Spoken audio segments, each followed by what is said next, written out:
Boa noite, família Uivos. Relato: Caso real de licantropia na Paraíba.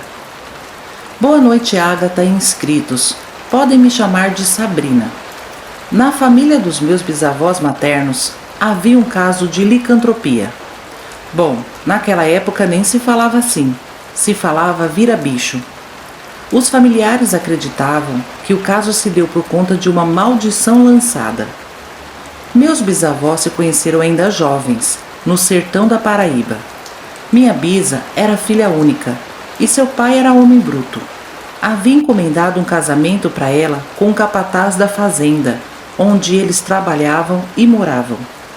O capataz era bem mais velho que ela, era viúvo e tinha 4 filhos pequenos. Minha bisa era praticamente uma criança, tinha uns 13 anos de idade. Diante da pressão do pai para casar com aquele capataz velho, ela e meu bisavô bolaram um plano. Eles se deitaram e ela engravidou. A intenção era forçar um casamento entre os dois e assim ela se livrar de casar com o capataz. Afinal, era melhor estar casada com seu melhor amigo do que com um velho rabugento. Só que as coisas não saíram como eles planejaram. Quem sempre me contava essa história era minha avó, que viveu todo esse terror na época. E para que todos entendam melhor, passarei a contar como se fosse ela. Meu nome é Francisca. A vida inteira aprendi a calar, a esconder, a fingir que não via. Mas agora falo abertamente com meus filhos e netos. É uma forma de aliviar o peso no peito e deixar registrado a história da nossa família, família Oliveira de Jesus. Bom, cresci numa fazenda no sertão da Paraíba, uma terra seca, castigada pelo sol, onde as pessoas aprendem cedo a ser duras, desconfiadas e silenciosas. Minha família sempre foi fechada, dessas que não deixam ninguém entrar demais. Meu pai, seu Emival, era um homem calado. Por vezes parecia até severo. Mas depois de muito tempo, descobri que era por causa do meu irmão Joabe. Ele era o motivo de tudo. Desde menino, Joabe foi diferente. Tinha acessos de fúria que ninguém conseguia explicar. Às vezes, sumia no meio da noite, voltava dias depois, todo arranhado, com o corpo cheio de machucados, os olhos fundos e um cheiro estranho que consigo sentir até hoje. Era diferente. Mamãe dizia que ele estava doente, que precisava de cuidados. E papai me mandava não fazer perguntas e não contar a ninguém. Eu obedecia, sempre obedeci.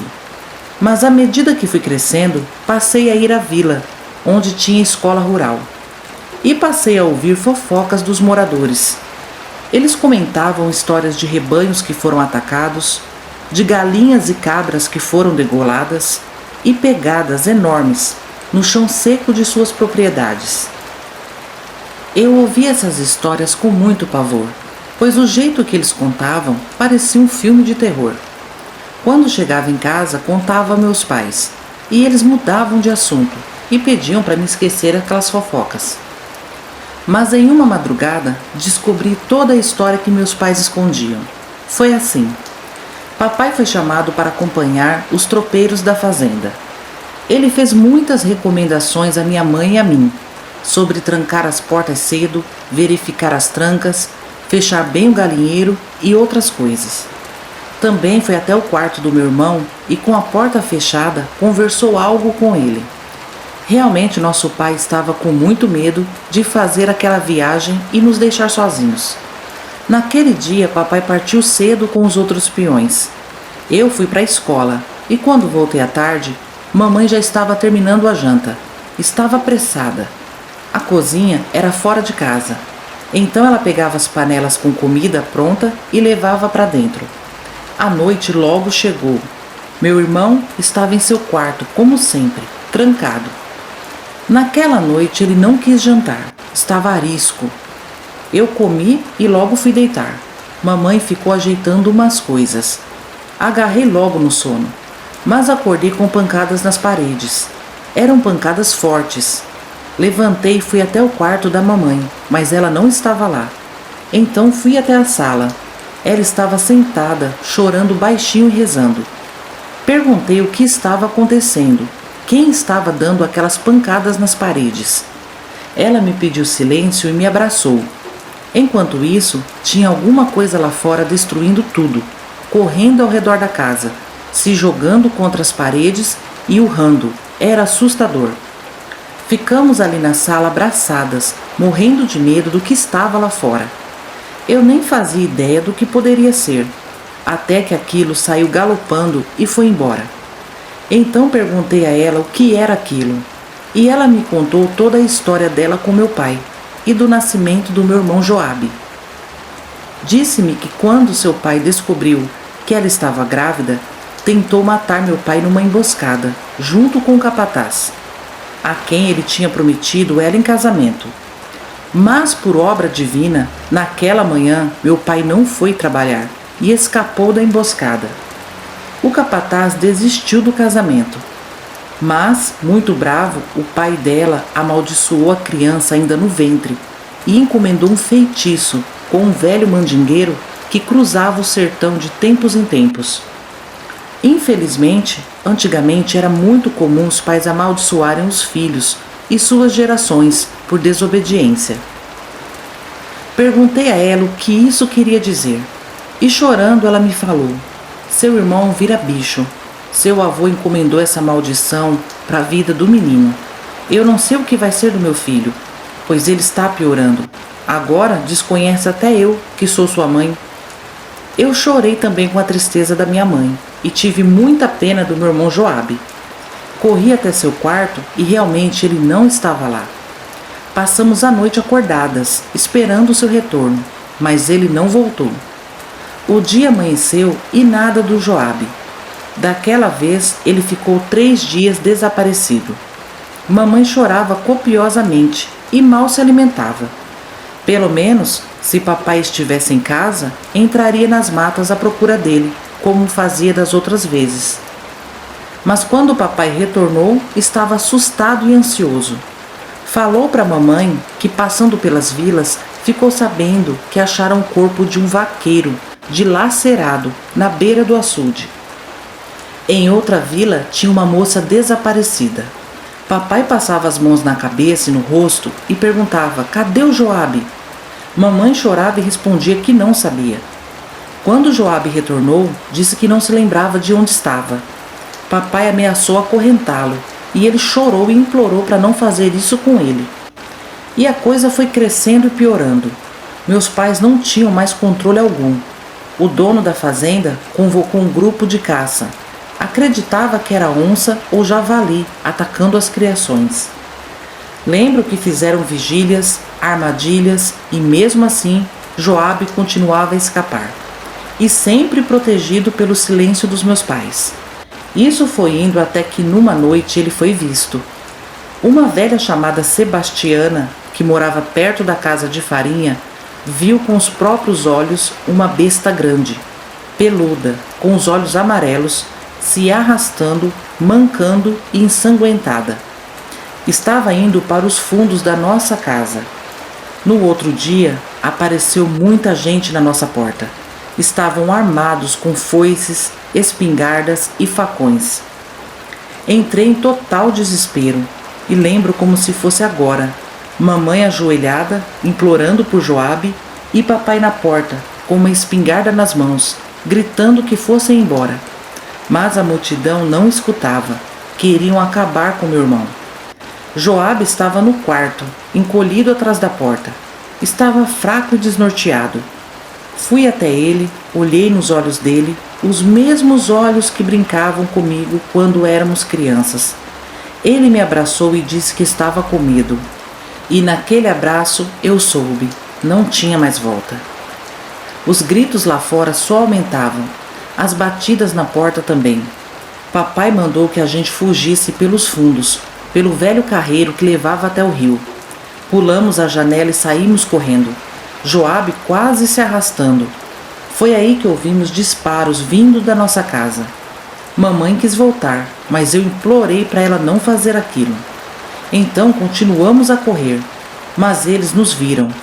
Os disparos começaram e Joabe deu um grito. Foi um grito que nem parecia humano. Mamãe ficou na frente dele tentando protegê-lo e gritava para mim continuar correndo. Mas eu não corri. Tinham 2 homens apontando armas para minha mãe e meu irmão. Eu entrei na frente e implorava para eles pararem. Até que um homem apareceu atrás dos outros 2 e disparou a queima-roupa. O homem era um velhote barbudo e barrigudo. Os 2 homens caíram durinho no chão. Então o velhote barbudo tirou o chapéu e falou assim: "Rapaz, se despeça da sua mãe e siga seu rumo. Vai-te embora ou vão te matar." Joabe abraçou minha mãe e eu e disse que ia se cuidar e um dia voltaria. Saiu mancando, machucado, atravessou o rio e sumiu. Mamãe gritava desesperada e eu chorava sem parar. O velhote chamou minha mãe e voltamos para casa. Quando chegamos lá, a cena era terrível. Tinham destruído nossa casa. Papai estava ferido. O velhote atirou 2 vezes para cima e mandou todo mundo sair das terras do patrão, ou iam sair em caixões. Assim que todos foram embora, aquele homem ajudou meu pai e falou assim: "Seu filho é bicho do mato e é lá que ele tem que viver, mas vocês não, vocês são gente. Arruma as trouxas de vocês que eu vou levá-los para outro lugar. Aqui vocês correm risco de vida, e se o patrão souber dessa baderna, manda matar vocês." Foi aí que meus pais reconheceram aquele velhote. Era o capataz da outra fazenda, o mesmo que ia casar com minha mãe. Mas ele não reconheceu meus pais, ou fingiu não reconhecer. Pegamos o que sobrou, colocamos numa carroça e partimos. Minha mãe só chorava, enquanto meu pai se perguntava se Joabe estava bem e se um dia ele retornaria. Aquele velhote foi muito bom conosco. Deu dinheiro aos meus pais e nos colocou num pau de arara. Fomos parar em outra fazenda, bem longe dali. Lá meus pais arrumaram emprego e moradia. Ficamos por lá mesmo. Joabe nunca retornou. Meus pais morreram sem saber se ele estava vivo ou morto. Por muitos anos, essa história ficou entalada na minha garganta. Até que casei, tive meus filhos e contei para eles. Depois os netos nasceram e também contei a eles. Por muito tempo, quando ouvia um uivo de cachorro ou boatos de avistamentos de lobisomem, eu pensava que podia ser meu irmão Joabe. Mas minha velhice chegou e nenhuma notícia do meu irmão. Ágata, tentei contar exatamente como minha avó contava. Segundo ela, seu irmão Joabe era diferente até quando não estava transformado. Ele tinha a cabeça muito grande, enquanto seu corpo era extremamente fino e frágil. Ele se queixava de dores nos ossos das pernas. E tudo isso aconteceu quando ele já tinha 16 anos e ela 13. Ela não chegou a conhecer outros familiares. Quando seus pais morreram, ela se mudou para Pernambuco, onde casou e teve filhos. Minha avó viveu até os 89 anos. Faleceu em 2020, devido à Covid-19. Bom, eu não tenho outra versão dessa história, então só me resta acreditar no que minha avó contava. E eu não acho que era inventado, pois vovó era uma mulher triste e chorava sempre que lembrava do irmão Joabe. Enfim, Ágata, pode contar o relato com os nomes reais, pois pedi autorização aos meus pais para mandar para você. E esse foi um caso real de licantropia. Só não sei se realmente teve a ver com a maldição lançada ou o feitiço feito. Por enquanto é isso. Obrigada pelo espaço e um abraço a todos. Relato: Lobisomem peitou meu avô. Boa noite, amigos do canal Uivos. Me chamo Maria Inês. Irei contar sobre o encontro do meu avô com um lobisomem, no interior do Piauí. Vovó nos contava essa história sempre rindo, porque meu avô era pequenininho, tinha menos de 1,50 m de altura, entroncadinho e barrigudinho, e era um poço de braveza. Mas na noite que deu de cara com o lobisomem na estrada velha, se borrou todo nas calças. Vovô era um homem teimoso e incrédulo, pai de 8 filhos, conhecido na região pelo seu apelido, Zezinho Tamborete de Forró. Adorava tomar umas canas na venda do seu zoinho. Aliás, era a única venda que existia por aquelas bandas. O resto era mato e estrada de chão. Na noite em que tudo aconteceu, minha avó, Dona Cissa, mulher simples e muito religiosa, implorou para que ele não saísse. Era início de quaresma, a lua estava cheia. Vovó morria de medo dessa época. E para piorar, corriam boatos de que uma criatura horrenda rondava as fazendas e os vilarejos. Diziam que o bicho invadia galinheiros e corria atrás dos viajantes. Minha avó relatou tudo isso para o meu avô, mas ele, rindo e zombando dela, respondeu: "Deixa de bobagem, Cissa. Uma mulher véia dessa dando ouvidos a historinhas de lobisomem? Se eu cruzar com ele, corto-lhe as orelhas e trago de troféu para tu. Ou melhor, você põe no feijão para engrossar o caldo." Nisso ele partiu em direção à vila para beber suas cachaças. E vovó disse da porta: "Deus te acompanhe", mas ele nem ouviu. Chegou na venda por volta das 7 da noite. Se encontrou com os amigos e iniciaram um jogo de cartas que adoravam. E toma pinga para dentro. A diversão estava tão boa que as horas passaram voando. Lá pelas 11 horas, vovô tomou o último gole de cachaça, pagou a conta e ia se preparando para pegar a estrada. Quando o dono da venda, seu zoinho, lhe segurou pelo braço e falou em voz baixa: "Tamborete de forró não vai por ali não, homem. O povo tá dizendo que um bicho feio e peludo apareceu há pouco perto do bambuzal." Mas meu avô apenas soltou uma gargalhada e respondeu: "Até tu, zoinho, é hoje. Primeiro foi Cissa, agora você com essa lenga-lenga de lobisomem. Se preocupe não, se ele aparecer vai perder as orelhas." Em seguida, vovô pegou o caminho pigarreando e rindo da minha avó e seu zoinho. A estrada velha era cercada pelo mato fechado. O silêncio da noite era quebrado apenas pelas folhas voando e os grilos cantando. Foi então que na entrada do bambuzal, meu avô foi pego de surpresa. Disse que o lobisomem surgiu do nada, em sua frente. Segundo meu avô contava, o bicho era alto, magro, coberto de pelos negros e parecia ter sarna. Os olhos daquela coisa eram duas brasas vivas, que brilhavam no escuro. Quando meu avô viu aquele bicho feio, ficou petrificado. Começou a tremer e, de repente, as pernas ficaram moles. Meu avô contava que sentiu tanto medo diante daquele bicho horrível que jurava que ouviu o bicho resmungar: "Então, não vai cortar minhas orelhas?" Mas talvez fosse só o medo que o fez imaginar isso. De todo modo, o pavor tomou-lhe o corpo. Sem pensar duas vezes, virou-se e saiu correndo. O lobisomem partiu atrás dele. Meu avô dizia que ia correndo e as calças caindo e ele levantando. Certa hora, o lobisomem deu uma patada em suas costas, com tanta força que meu avô voou longe. Se levantou ligeiro e, quando foi correr novamente, levou uma topada numa pedra, que lhe arrancou a unha do dedão. Ele começou a gritar de dor e continuou correndo mancando. O lobisomem parou por uns instantes e só ficou observando ele. Depois continuou seguindo, só que agora sem correr, pois o tamborete de forró já não corria tanto, só arrastava a perna do dedão machucado e subia as calças. Mas o bicho foi acompanhando ele até chegar em casa. Minha avó já estava deitada com os filhos quando escutou os gritos do meu avô: "Cissa, abre a porta, pelo amor de Deus! Abre, Cissa, ele vai me comer!" Minha avó se levantou ligeiro e com dificuldade puxou o ferrolho. Vovô entrou aos tropeços e trancaram a porta com duas mesas pesadas. O lobisomem chegou minutos depois e começou a arranhar a porta e cavar o chão tentando fazer um buraco para passar as garras por baixo da porta. As crianças acordaram assustadas e meu avô pediu para todos fazerem silêncio. Vovó, tremendo de medo, agarrou o terço e começou a rezar em voz alta. Meus tios, ainda pequenos, se esconderam debaixo das camas, enquanto meu avô, mancando do pé, andava para lá e para cá se segurando para não gritar de dor. O lobisomem ficou uns 15 minutos aterrorizando meus avós.